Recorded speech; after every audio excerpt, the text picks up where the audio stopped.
Bitcoin is looking a little calmer today, but the question is, when will the roller coaster ride continue again?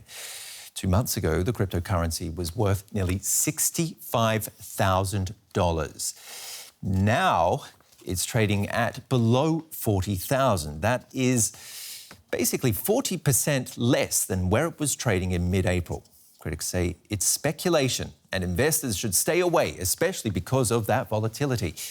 Well, the virtual currency has been on a wild ride. Its more recent highs and lows, though, subject to the whims of entrepreneur Elon Musk, whose support or criticism of Bitcoin can drive up the price or send it tumbling.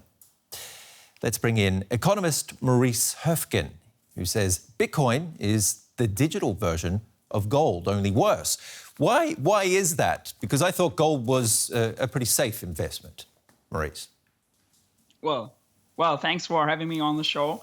That is because Bitcoin is scarce, and it is a scarce commodity.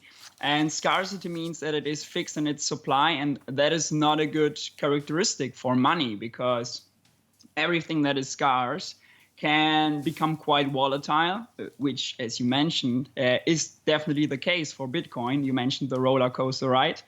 And that might be of interest for investors, but that doesn't add value to the real economy, because if the price is quite volatile, then investors don't know, and especially firms don't know when to invest. And I also think that Bitcoiners have a faulty theory of money behind the whole project, since they see inflation, moderate inflation, as a risk. And they think that deflation is a good thing for the economy, which is definitely not the case.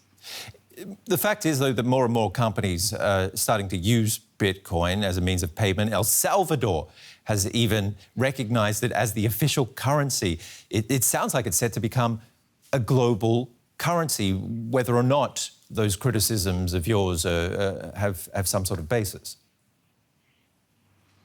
Well, first of all, El Salvador is a very, very small country, and they just do it, I think, for financial inclusion reasons, which is okay.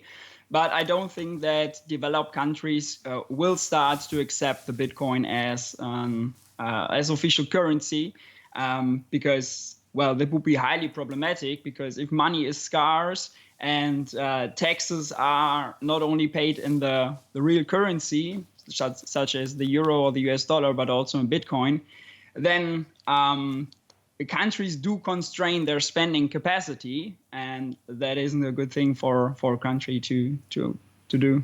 Now, Maurice, besides Bitcoin's financial instability, a lot of us know that mining the virtual currency eats up a lot of energy.